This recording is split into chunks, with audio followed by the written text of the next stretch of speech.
কি অবস্থা পুতেরা? আজকের ভিডিও হচ্ছে কিছু পুতেদের জন্য। কিছু বাবা মায়ের আছে না, কিছু বাবা মায়ের পুতেরা আছে না, যারা হচ্ছে বাবা মাকে হচ্ছে আলাদা রেখে মানে স্ত্রী সন্তান নিয়ে খুব আনন্দ অনায়াসে জীবনযাপন করে। রমজান মাস মোটামুটি চলে যাচ্ছে। এই রমজান মাসে অনেক মা, অনেক বাবা নিজের সন্তান থেকে একবেলা ইফতার খেতে পারে নাই, একবেলা হচ্ছে ভালো মাংস দিয়ে ভাত খেতে পারে নাই। তো সেই সন্তানের জন্য, সেই পুত্রদের জন্য আজকের ভিডিওটি ভালো লাগলে অবশ্যই একটা কমেন্ট করে জানাবেন বা শেয়ার করে দেবেন।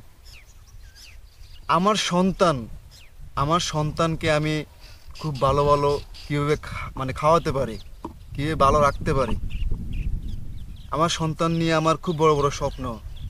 হয় ডাক্তার বানাবো, না হয় উকিল বানাবো, না হয় ইঞ্জিনিয়ার বানাবো, না হয় বিমানবালা বানাবো। মানে এরকম চিন্তা ভাবনা মানে আমার সন্তানের প্রতি।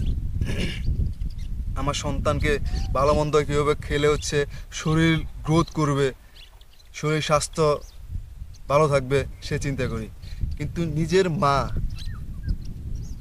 মা পাশের ঘরে দেখা গেছে পড়ে আছে, তারা হচ্ছে এখানে ভালো অনায়াসে আত্মীয় স্বজন এনে, শ্বশুরবাড়ির আত্মীয় স্বজন এনে খুব সুন্দরভাবে হচ্ছে ইফতারের আয়োজন এবং মজা মাস্তি করে হচ্ছে মাংস দিয়ে ভাত খাচ্ছে।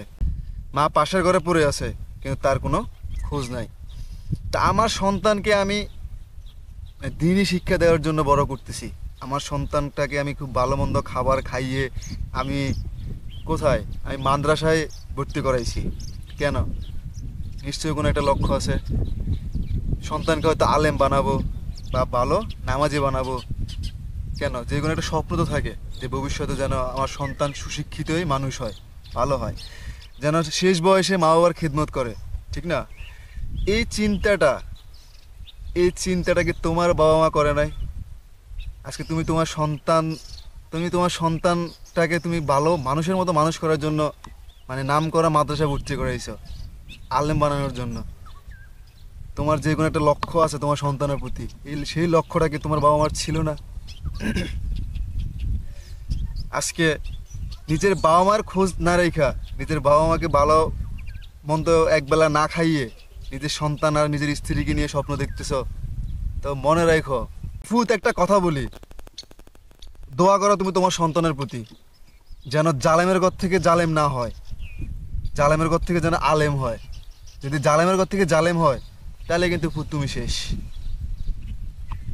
কারণ যতটুকু করবা হয়তো প্রকৃতি আবার তোমার কাছে ফিরে আসবে। তোমার সন্তানটিও যেন তোমার সাথে এমনটা না করে। ভালো থাকবেন, ভালো লাগলে অবশ্যই শেয়ার করে দেবেন। সালাম আলাইকুম।